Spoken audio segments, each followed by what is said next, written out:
আসসালামু আলাইকুম। ইয়ামি রান্না ডেইলি লাইফের তরফ থেকে চলে আসলাম আমি আরেকটা ভিডিও নিয়ে। তো আপনারা যারা এর আগে আমার ভিডিও দেখেছেন তারা অবশ্যই জানেন যে আমি ঘরে গ্যাসের চুলায় রান্না করি। তো এখানে আমি ছাদে মাটির চুলার নতুন সেটআপ করছি।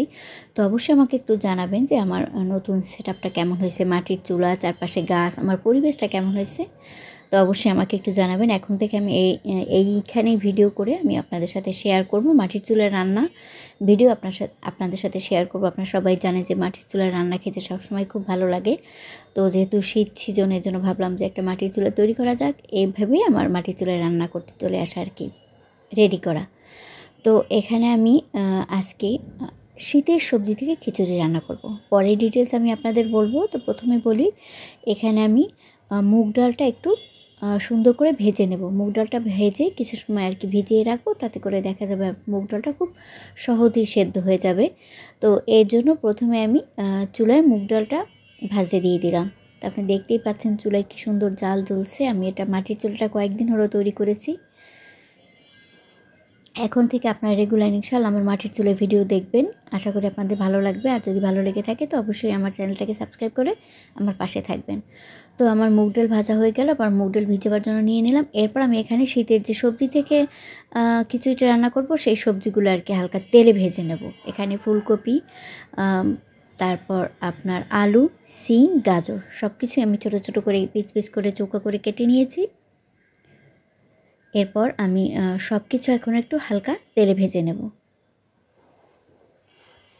আপনার দেখা যায় সবজিটা যদি খিচুড়ির জন্য আপনি হালকা তেলে ভেজে নেন, তাহলে দেখা যায় সবজিটা খুবই সুন্দর একটা ফ্লেভার আসে এবং খেতে অনেক ভালো লাগে। সবজিটা তেলে না ভেজে যদি রান্না করা হয় একটা পাইনচেটে ভাব থাকে। তো সবজিটা তেলে ভাজলে এর এর টেস্ট অনেক গুণ বেড়ে যায়। আমি এখানে আজকে বাবুর্চিরা কীভাবে খিচুড়ি রান্না করে সেইভাবেই চেষ্টা করছি আপনাদের সাথে শীতের সবজি দিয়ে খিচুড়িটা রান্না করা, একটু স্পেশালভাবে খিচুড়িটা রান্না করার চেষ্টা করেছি। তো আমি এখানে প্রথমে একটু লবণ দিয়ে দেব, একটু হলুদ দিয়ে দেব। লবণ দিলে দেখা যাবে যখন আপনি সবজিটা ভেজে নেবেন তখন আপনার ভিতরে লবণটা খুব ভালোভাবে চলে যাবে, আর হলুদের কারণে কালারটা খুব সুন্দর আসবে।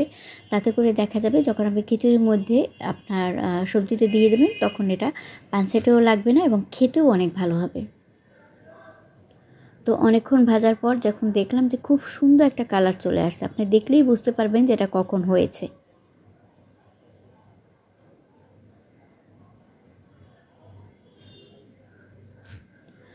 তো ভাজার পর সুন্দর একটা কালার যখন চলে আসলো, তো এখন আমি সব সবজিগুলো তুলে নেব। তো আপনি দেখতে পাচ্ছেন সবজিগুলোর কালারটা কত সুন্দর আসছে এবং এটা কিন্তু আপনার ভাজতে ভাজতে 50% পরিমাণে সেদ্ধ হয়ে গেছে।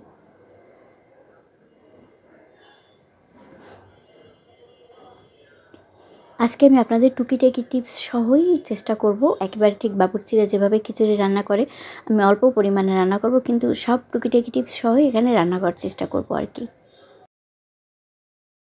তো এরপর চুলার উপরে আমি একটা পাতিল বসিয়ে দিলাম, তাতে কিছুটা পরিমাণে তেল দিয়ে দিলাম। তেল দিয়ে এরপর আমি এর মধ্যে কয়েকটা পরিমাণে দারচিনি, এলাচি আর লবঙ্গ দিয়ে দেব। আপনার যখন দেখা যাবে তেলটা হালকা একটু গরম হয়ে আসছে, তখন যদি আপনি দারচিনি, এলাচি এবং লবঙ্গ বলেন, তেজপাতা বলেন, আমার কাছে তেজপাতার ফ্লেভারটা তেমন একটা ভালো লাগে না, এর জন্য আমি দিইনি, আপনারা চাইলে ওটা অ্যাড করতে পারেন। সেটা দিয়ে হালকা যদি একটু তেলে ভেজে নেন তাহলে দেখা যাবে আপনার ফ্লেভারটা অনেক গুণে বেড়ে যাবে। এমনি নর্মালি আপনার রান্নার মাঝখানে দিলে যতটা ফ্লেভারটা না আসবে, যখনই আপনি এটা একটু হালকা দিয়ে তেলে ভাজবেন ওটার ফ্লেভার 100 গুণ বেড়ে যাবে। তো আমি সব কিছু দিয়ে এরপর এর মধ্যে এখানে আমি 2টা পরিমাণ পেঁয়াজ কুচি করে নিয়েছি, রসুন কুচি করে নিয়েছি একটা পরিমাণে, সরি এখানে আমি ভুল বলেছি, 3টা পেঁয়াজ কুচি করে নিয়েছিলাম। তো 3টা পেঁয়াজ কুচি দিয়ে দিলাম আর একটা রসুন কুচি দিয়ে দিলাম। সব দিয়ে হালকা আবার একটু তেলে ভেজে নেব। বেশি ভাজা যাবে না, ব্রাউন কালার করার দরকার নেই, জাস্ট একটু যখন পেঁয়াজটা আর রসুনটা একটু সফট হয়ে আসবে, তো এরপর আমি এর মধ্যে বাটা মশলা দিয়ে দেব। এখানে আমি পেঁয়াজ বাটা দিয়ে দিলাম, কিছুটা পরিমাণে রসুন বাটা দিয়ে দিলাম, এরপর আদা বাটা দিয়ে দিলাম। আমি এখানে জিরা বাটা দিয়ে দিয়েছিলাম, ওটা স্কিপ হয়ে গেছে। তো এরপর হাফ চামচ পরিমাণ হলুদ গুঁড়া, 1 চামচ পরিমাণে মরিচ গুঁড়া, কিছুটা পরিমাণে ধনে গুঁড়া, সব কিছু দিয়ে এখন মশলাটা খুব ভালোভাবে কষিয়ে নেব। এখানে আমি মরিচ একটু কম দিয়েছি, যেহেতু আমি এরপর কাঁচা মরিচও ইউজ করব, আর প্লাস আমার বাচ্চারা খাবে, তারা মরিচ বেশি একটা পছন্দ করে না, এর জন্য। তো আমি সব মশলা দিয়ে এখন হালকা একটু পানি দিয়ে দিয়েছি, যাতে করে দেখা যায় আপনার মশলাটা পুড়ে না যায় এবং খুব ভালোভাবে কষানো হয়। তো মশলাটা খুব ভালোভাবে কষাতে কষাতে যখন দেখবেন তেলটা উপরে চলে আসবে, মশলা থেকে খুব সুন্দর একটা ফ্লেভার বের হয়ে আসছে, তখন আমি চালটা দিয়ে দেবো। এখানে আমি চিনি গুঁড়া চাল নিয়েছি হাফ কেজি চিনি গুঁড়া চাল নিয়ে আধা ঘন্টার জন্য ভিজিয়ে রেখেছিলাম। এরপর পানি ঝেড়ে এখন আমি সেই চালটা এর মধ্যে দিয়ে দেবো। একটু চালটা ভিজিয়ে রাখলে দেখা যায় আপনার চালের খিচুড়ির ভিতরটা খুব সফট হয়, কিন্তু চালটা আস্ত থাকে না। হয় দেখা যায় বাহিরটা যদি আপনি চাল না ভিজিয়ে দেন, তাহলে বাহিরটা গলে যায়, ভিতরে যে একটা থাকে, শক্ত থাকে, সেটা শক্ত থেকে যায়। ভিতরে যে একটা বীজ থাকে, বীজের মতো থাকে, সেটা শক্ত হয়ে থাকে আর কি। তো এর জন্য আমি চালটা আধা ঘন্টা একটু ভিজিয়ে রেখেছি। তারপর আমি এখন চালটা মশলার মধ্যে দিয়ে খুব ভালোভাবে কষিয়ে নেব।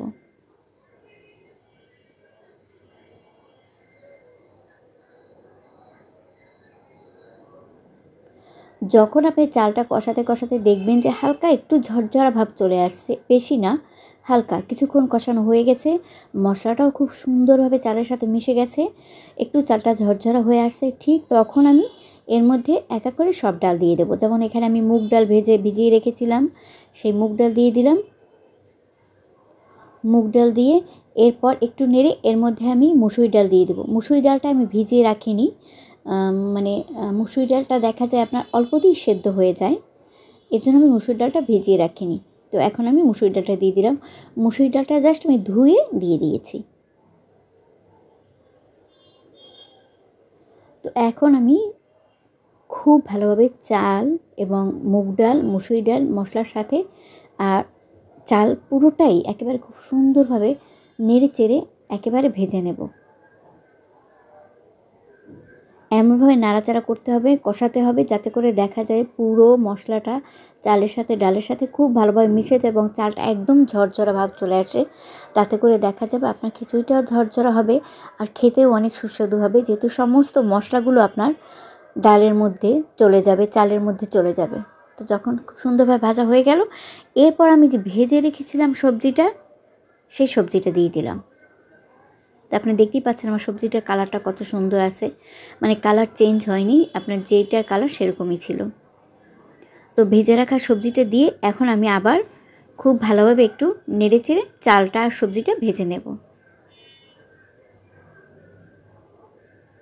এখন আমি এর মধ্যে লবণ দিয়ে দেবো।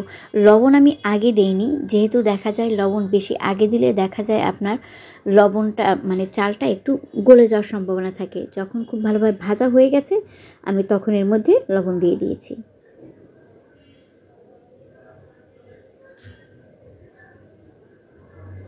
তো সব কিছু যখন খুব সুন্দরভাবে দেখলাম যে চাল ডাল সব কিছু মিলে একদম ঝরঝরা হয়ে গেছে, হালকা ভাজতে ভাজতে এরপর আমি এর মধ্যে গরম পানি দিয়ে দিলাম।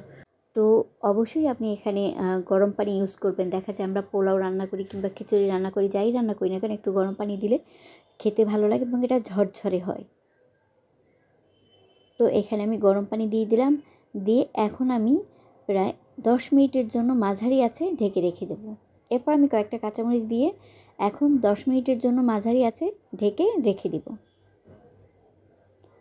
বেশি জাল দেওয়া যাবে না, হালকা আছে জাল দিতে হবে। তো এরপর 10 মিনিট পর আমি একটু জালটা তুলে দেখলাম যে মোটামুটি আমার রাইসটা বলক হয়ে ফুটে আসছে। তো এরপর আমি আবার কিছু সময়ের জন্য ঢাকনাটা দিয়ে আস্তে জাল করে দিলাম। আপনি দেখতেই পাচ্ছেন এখন কিন্তু আমার চুলোর আঁচটা একেবারে মাঝারি, হালকা আছে আর কি জাল হচ্ছে। তো মাশাআল্লাহ 10 মিনিট পর আপনি দেখতেই পাচ্ছেন আমার রাইসটা একেবারে সুন্দর, পানি আর রাইস একেবারে গামাখা হয়ে আসছে। তো আমি একটু দেখাচ্ছি আমার রাইসটা কেমন, এখানে কতটা পরিমাণে হয়ে আসছে। আপনার এখানে প্রায় 90% হয়ে গেছে চালটা।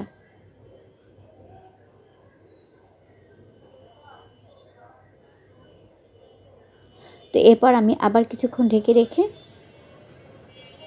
একেবারেই নিবু জালে আমি খিচুড়িটা রেখে দিব। তো মাশাআল্লাহ দেখেন আমার খিচুড়ি অলমোস্ট কমপ্লিট। তো এরপর আমি এর মধ্যে কিছুটা পরিমাণে ধনেপাতা দিয়ে দেবো। আমি খিচুড়ি একদম ঝরঝরা করব না, পোলাও যতটা ঝরঝরা খাই খিচুড়ি দেখা যায় একটু গা ভিজা থাকলে খেতে অনেকটা সুস্বাদু লাগে। তো এখানে আপনি এখন দেখতে পাচ্ছেন যতটা একটু ভিজা আছে, মানে কিন্তু যখন আপনি তুলে নেবেন উপরে দেখবেন, মানে চুলো থেকে উপরে নিয়ে আসবেন, সমস্ত পানি যেটুকু থাকে গায়ে একদম মিশে যাবে এবং একটা ঝরঝরা পোলাও তৈরি হবে, মানে খিচুড়ি তৈরি হবে। তো মাশাআল্লাহ দেখতেই পাচ্ছেন হয়ে গেছে আমার খিচুড়ি, মানে দেখেই বোঝা যাচ্ছে যেটা কথা। পুরো ভিডিওটা জুড়ে আপনারা আমার সাথে ছিলেন। আর যদি আমার ভিডিওটা ভালো লাগে তাহলে আমার পাশে থাকবেন, আমার চ্যানেলটাকে সাবস্ক্রাইব করবেন। তো এখানে এখন যা দেখবেন তার 10 মিনিট পরে দেখবেন পুরো একেবারে পানি শুকিয়ে ঝরঝরা হয়ে গেছে।